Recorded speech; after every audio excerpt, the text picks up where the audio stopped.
السلام علیکم ورحمۃ اللہ وبرکاتہ۔ وعلیکم السلام ورحمۃ اللہ تعالی وبرکاتہ۔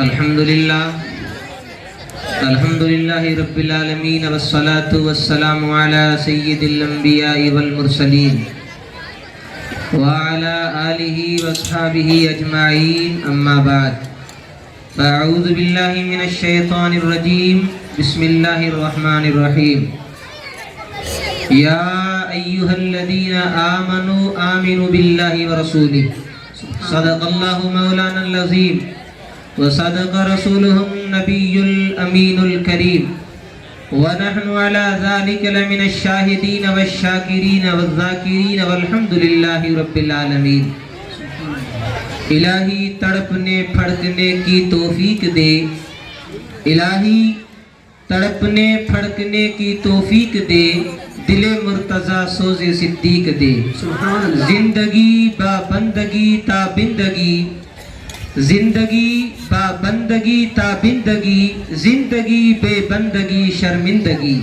حضرات ایک مرتبہ جھوم کر درود پاک پڑھی، اللہم صلی علی سیدنا و شفیعنا و حبیبنا و نبینا و مولانا محمد وبارک سلم، صلو علیہ، صلاۃ و سلام علیک یا رسول اللہ، صلاۃ و سلام علیک یا حبیب اللہ صلی اللہ تعالی علیہ وسلم۔ محترم محتشم سامعین حضرات،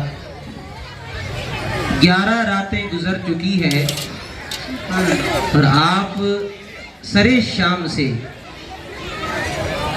ایک عبقری شخصیت،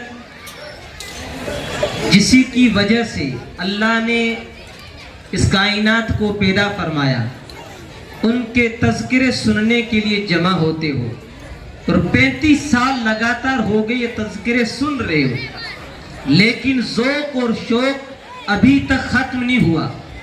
اگر کوئی پڑھا لکھا شخص ملے، ان سے پوچھئے گا کہ دنیا میں بڑے بڑے تاجور پیدا ہوئے، بڑے بڑے بادشاہ دنیا میں آئے، اس تاریخ نے بڑے بڑے بادشاہوں کے تخت کو الٹے ہوئے بھی دیکھا، بڑے بڑے بادشاہوں کو غلام بنتے ہوئے بھی دیکھا۔ ہندوستان کی سرزمین پر 800 سال کی حکومت کرنے والے مسلمان بادشاہ، جب بہادر شاہ ظفر صبح کو نیند سے اٹھے اور جب نیچے سے ڈھول بجا تو بہادر شاہ ظفر نے پوچھا اپنے غلام سے، نوکر سے، کیا ہوا؟ اس نے کہا بادشاہ سلامت، آپ کا کام ہو گیا۔ کیا ہوا؟ کہ جو قوم سوتی ہے نا، اس کا انجام یہ ہوتا ہے۔ تو اس نے کہا کہ قلم لے کر آؤ، تو نوکر قلم لے کر آیا، تو اس نے شعر لکھا کہ صبح کے تخت نشین شام کو مجرم ٹھہرے، میں نے پل بھر میں نصیبوں کو بدلتے دیکھا۔ صبح کے تخت نشین، جب صبح ہوئی تھی، صبح بہارا جب سورج طلوع ہوا تھا اور زمین پر جب سورج نے روشنی پھیلائی تھی، تو میں ہندوستان کا بادشاہ تھا، مطلق العنان بادشاہ۔ لیکن آج جب سورج طلوع ہو کر دوپہر کے وقت تک آیا تو میری بادشاہی ختم ہو گئی۔ صبح کے تخت نشین شام کو مجرم ٹھہرے، میں نے پل بھر میں نصیبوں کو بدلتے دیکھا۔ جب اتنے بڑے بڑے بادشاہ آئے، ان کے تذکرے ختم ہو گئے، ان کی یادیں ختم ہو گئی۔ آپ چلیے، یہ راوی کا پل ہے لاہور کے پاس، یہ ہندوستان کے بادشاہ کی بیٹی کا مزار ہے، نور جہاں نام ہے، جہانگیر کی بیٹی ہے۔ جب وہ زندگی میں حیات تھی، اس نے شعر لکھا تھا فارسی میں۔ کیا لکھا تھا؟ پر مزارے ماں غریبہ، نے چراغے نے گلے، نیست پرے پروانہ سوزت نہ ستائے بلبلے۔ ہندوستان کے بادشاہ کی بیٹی بول رہی ہے، پر مزارے ماں غریبہ، ہم غریبوں کی مزار پر کون آئے گا؟ نے چراغے نے گلے، نہ تو کوئی چراغ جلانے آئے گا اور نہ ہی کوئی پھول ڈالنے آئے گا۔ پر مزارے ماں غریبہ، نے چراغے نے گلے، نیست پرے پروانہ سوزت نہ صدائے بلبلے۔ نہ تو یہاں کوئی پروانہ پر جلانے آئے گا اور نہ یہاں کوئی بلبل چہچانے کے لیے آئے گی۔ یہ راوی کے پل کے اس طرف کی بات ہے۔ ہندوستان کے بادشاہ کی بیٹی ہے۔ جب ہندوستان کا شہنشاہ تخت پر فیصلے کرنے کے لیے بیٹھتا اور ان کی بیٹی نور جہاں